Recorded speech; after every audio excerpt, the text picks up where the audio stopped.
Welcome back to another episode of the Finance X Media Podcast. We are TCPA PLC. We're really excited to bring this episode to you. Have you ever wondered how you can invest in real estate with your self-directed IRA? What? Stick around. Yeah, absolutely. What? You could work for 20, 30 years. Boom. Put that money in a retirement account. Boom. Be financially You're not free for the rest stuck of your in the life. stock market, Not stuck watching in the it go stock up market. and down, down, down, down, up. So you enter here and you exit here. Come on. You Yep. enter here and then it's stressful. You're describing my strategy. I don't know. That's why the elites have all the money. So stick around to the end because we are going to teach you what to do, what not to do, and we're going to give you all the tools so you don't get the big boogeyman UBIT tax. UBIT. So probably the most straightforward way to invest in real estate using your IRA is through a method called direct purchase. And just like it sounds, this is where you're going to purchase property directly using funds from your self-directed IRA. So meet Sarah. She used $180,000 from her self-directed IRA That does sound nice. to buy a duplex. She rents both units and collects $2,500 gross rent for the month. After her expenses, her net income is $1,800, which she then funnels back into her IRA. And we'll go a little bit deeper later on into why that's important. But you want to keep those funds within the IRA to benefit from the tax deferment and those types of advantages. So overall with direct purchase, you get that tax deferment. You get to diversify because like Nate was explaining, you don't want to have everything in stock. Some people like to branch out, get a little real estate in there. Give yourself a little bit more opportunity in life. Unless you're Warren Buffett, you're stuck with the He knows a S&P thing or 500. He, He does know a thing or he has two. some credibility. Yep. And it gives you more control because I know some people don't like the idea that their retirement funds are kind of, just being managed by someone else. They want to have something that is self-directed, that they can have that hands-on feel. Control. And downsides, liquidity is a little bit more difficult. It can be a little bit more complicated with reporting. So make sure that you are working with someone who can help you meet all of those guidelines. And then I know, Nate, you've mentioned that when people don't do that cash flow correctly, in other words, they don't funnel it back into the IRA, it can cause some pretty big issues. Yeah, and this can go, Jordan will go into the structure of it, but maybe they don't deed the property correctly. So they used IRA money, but they put their own name on it. And that happens a lot, or vice versa. They use the IRA money, but then they pull the money to themselves. And the problem is when you're self-directing an IRA, you might be working with a trustee, but you are self-directing it. And so you need to keep good records. You need to make sure the properties are deeded right. The money goes into an account you don't touch. I love the checkbook IRAs. Jordan will explain that. That gets around it. But you have to be careful with that and the financing. The financing also will get you into the UBIT tax. And then also avoid those related party rules. So just because you're giving it to a family member, it will still be taxed if it's leaving the IRA. And you can't have parties. No in the parties. house. Yeah. Yeah. There's actually, I think, some religions that can't have parties, but I think I'd go to one of those. You're just not allowed to have fun, right? yeah, like if there's a red Solo cup at anywhere, that counts. You got to leave. Yeah, you lose points. So now there are some other strategies. I know REITs are an option that some people can use as opposed to direct purchase. Yeah, REITs will give you a little bit closer to the stock market exposure, where it works more like an equity. You have a large group of people. You don't have direct voting. You don't have direct control. You're giving your money to an investment group. There are REITs that are publicly traded, whether it's syndicated or it's publicly traded. I like REITs more than self-directed IRAs. I like to do 1031 exchanges into REITs. When you're looking for a REIT, what are you looking for? Are you looking at it the same way you look at, the balance sheets for a stock market? What are you looking for? Well, us old guys like fundamentals. Sure. So we don't just look at the charts. We actually like to see what the company's about. But you're right. I think you look at it, there was a REIT in Chandler, Queen Creek area, a hotel that came in. And so if you were going to invest in it, you'd be like, hey, where's the property at? What are they doing? You can have a little bit more control. Up and coming area. Do I like it? Is it a market high? So would you basically be looking for a REIT that they're investing in a real estate property that's going to appreciate in value? Is that kind of what you'd point? I would want to do that. And if all of my friends told me it was a bad idea, then I would do it. Got it. If everybody was excited about it and like, this is the best thing ever, you'll never lose, I wouldn't do it. Pump the brakes. Pump the brakes. Got it. Got it. So I guess it sounds like the pros of a REIT is you really can get a lot of gains on that appreciation if you pick the right one.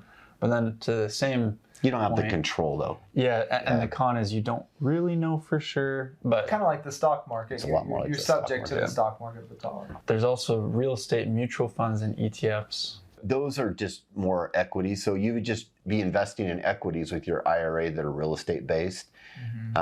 Like John Hancock and some of the other big funds will give you limited exposure to real estate. But when it's an index fund or an ETF, you've got 4 or 5 layers in there that they're chopping off the profits. I argue your direct real estate exposure is limited. Sure. I mean, you can invest in MGM's real estate. They have an MGM real estate group that owns the MGM property instead of the management of the hotel.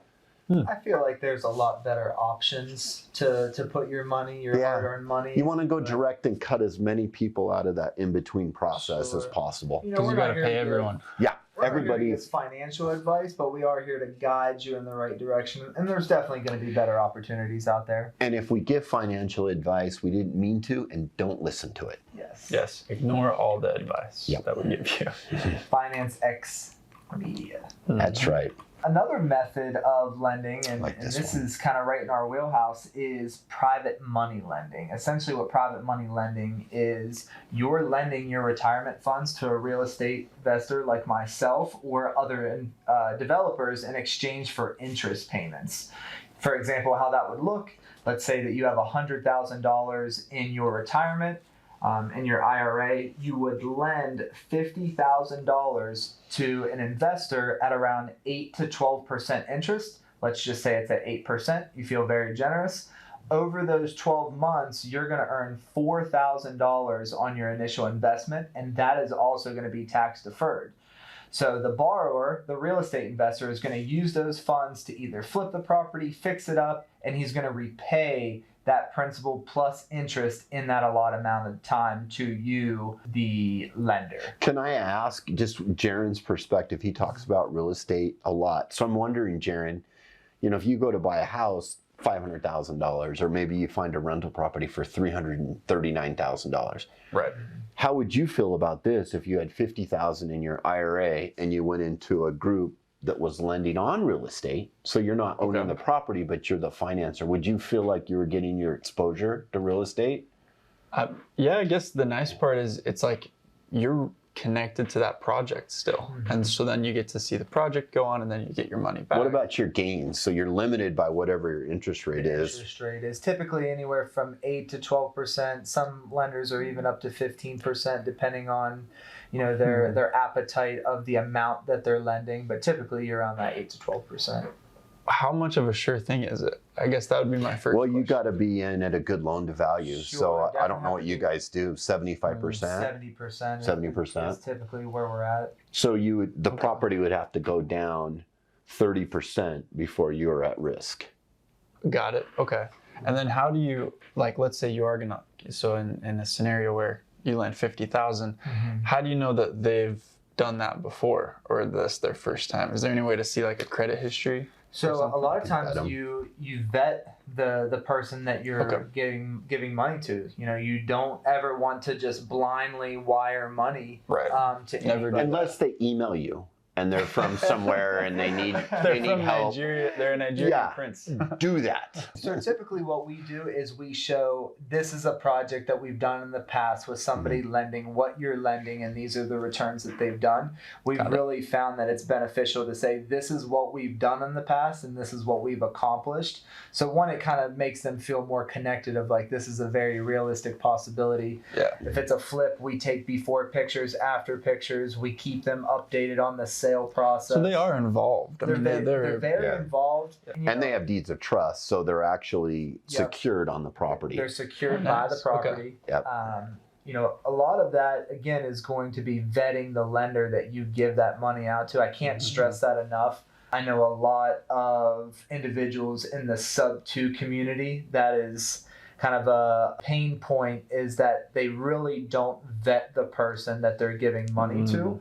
Sometimes I've seen it in the group where they click on the profile and it has 2 friends and you can tell it's a fake profile. Yeah. And it's like, you definitely didn't do your due diligence. So I can't stress that enough, that if you are going to wire $1 to anybody, make sure that that person is able to pay back that dollar, one, through showing in the past that they've done that, and also you want to have that be collateralized with the property that you're loaning against as well.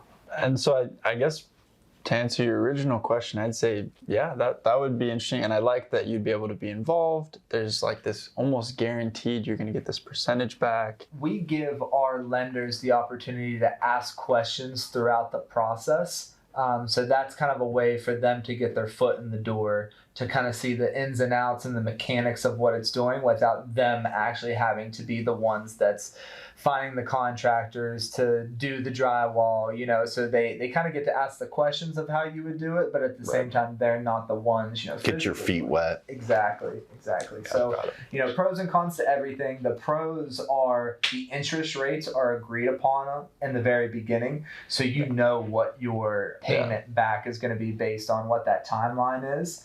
And you also earn that money without having to do any of the painting, the marketing. You don't have to manage the property. You kind of reap all the benefits of you lending out that money. Passive income. Income, can't beat it. With that, it definitely comes cons, going back to, you definitely have to vet the borrower or the investor. Everybody's going to have a first deal. I really don't recommend that if you're lending anywhere from $20,000 or more. I would not even dabble in a first-time investor. I typically tell people, if you're going to give money to somebody, let's see that they've done it 3 times. If they've done it 3 times, you want to see some history before you see some history on it. Or you go into a pool like you were talking about before, where they've done a bunch of these, and your money's pooled in there amongst a lot of properties. I'd say one of the other cons to this is you lend out $50,000 and then you get a divorce. Oh, I need that $50,000. That money is tied up in that property. So those funds are going to be tied up for the remainder of that loan term. And also, you may have some investors or borrowers that it comes to the end of that loan term and they come back and say, I need to have another 3 months because the house didn't sell. Or, I know during COVID we had a problem. We could not find a single window company. I remember. And it was absolutely insane. We couldn't find one window company in almost all of Ohio. So we had to, tail between our legs, go back to the lender and say, this is the situation. It's kind of out of our control, but we've learned from it, and this is the measures that we're doing. I like IRA money for that purpose, though, because you know that the people aren't going to need it back right away unless they're in retirement. So most likely, Jaron's not going to need his retirement money back, because if he did need it, he's going to be pay penalties and taxes for pulling it out anyway. So I do like the retirement money for that purpose. What do you think about the real estate partnerships? Yeah, like I was saying, the pools that you can put it in there. I mean, that could be a good idea. I know there's people that do what Jordan's talking about, and that's all their companies do. So if you approach somebody who just pools money together for a living and you put up your IRA money into that pool, they're going to have these processes. They're going to have the vetting. They're going to do the deeds of trust. I mean, once again, it's just how good the company is. You need their history like anything else. Yeah. The best bet is to do this yourself, but if you're 50,000 versus 500,000, you're probably not going to be able to do a lot of houses for 50,000 unless you go somewhere where houses are cheapo. And you just got to make sure, again, whoever you're giving that money to, they already have these things in place, and that's already part of the conversation before any money is ever wired. You need to understand what that process is going to look like 3 months later, 6 months later, and 12 months later when that payout is due. And that's something that I think we do really well, of laying that out, what that process looks like. And then I know that, because I've heard of like a checkbook IRA. Is that beneficial just for making everything a little bit easier to manage out of an IRA? Yeah, the general idea. So you would have your money in Fidelity or Charles Schwab or wherever your 401k was. You're working at Intel, you leave Intel, you have this $50,000 in the 401k. you would roll that over to a company, a trustee that does self-directs, like Vantage out of Scottsdale. Got it. And then what you would do is you'd go set up an LLC that you were planning on doing these transactions with. We call that a checkbook IRA. Got it. And so you would have an account. The owner of it would be your IRA. It's a single member LLC. And then you can do the transactional stuff that Jordan can describe a little bit. These checkbook IRAs, it's going to be a great option if you're a confident, savvy investor that wants to be a little bit more hands-on with the investments. And also you're going to save money on using a custodian because you're actually going to be the one signing checks, sending that money over. So you're going to save money as well. And keeping the records. And keeping the records. Keeping the records clean. Yeah. Which is super important to have that hands-on control of, when the money's coming in, when the money's going out. Okay. So going back to our big boogeyman, all these great investing strategies are great. Passive income is great. Financial freedom is great. Tax deferment is great. Tax deferment's great. But there is a tax bill that could surprise you if you don't do any of these strategies the correct way, and that's going to be the UBIT tax. UBIT stands for Unrelated Business Income Tax. And essentially what UBIT tax is, if you leverage a loan to finance the purchase of that real estate property within a Roth, any income... Or a Roth or traditional IRA. Either one. Any income generated by the leverage of that property may be subject to the UBIT tax. This applies to the income proportionate to the debt financed by the property. So that's a good way to put it. Typically, best case scenario, you're lending money out, you're buying the property outright. Or, you're not financing really anything. Or having blended where you've got this much IRA, this much finance, because that becomes complicated. And we're talking traditional financing, correct? So there's a hybrid scenario to where you can basically have a hard money lender combined with leveraging self-directed IRA, which we see a lot, because that property is totally bought outright and there's really no financing or the hard money lender does a deed of trust, so it's directly tied to the property. Exactly. Yeah. Exactly. You can get around it that way. So are you ever taking debt out from within the IRA, or is all debt external? It's always external. Because the IRA is protected, you can't really mix the debt with the IRA. Most banks aren't without it being a contribution or something. Right, and banks aren't going to want to lend on an property that's deeded to an IRA if the collateral is that property in an IRA. That's where you get into trouble. It's hard for them to repossess. It's kind of like a zero-sum game. Yeah, it's a protected... and the banks like having control, so I hear. Yeah, they do, unfortunately. So, as you can see, there's numerous ways to use your retirement funds to invest in real estate. Each method, it's going to have its pros and cons. There's going to be risks in everything, so it's absolutely essential to not only do your research on the method, but do your research on the person that potentially is getting that money on the back end. And the research on your research. Yes, the research on that research. You can never research too much. Yep. What do they say? Preparation is in the... Details? Beholder. I don't know. The devil's in the details? The devil's in the details. The devil is in the details. Separation is in the preparation. That's what there you go. Separation of church and state. Yes. Sure. Separation of church and state.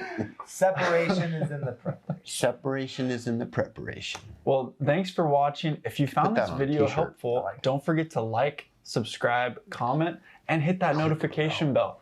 That way you can know when our new videos drop and get more tips so that you can achieve financial freedom and be a smart investor. If you are interested in investing in real estate, drop a comment below. We'd love to hear about what your interests are, what you like to do, and we'd love to help. So we'll make sure to have a link in our description so that if you do need someone to help guide you through some of these processes, we'll drop Vantage in the... get Vantage and Scottsdale that link. And Jaren's personal cell phone number. Night or day. Well, thanks for watching, and we'll see you next time. Finance X Media. Out.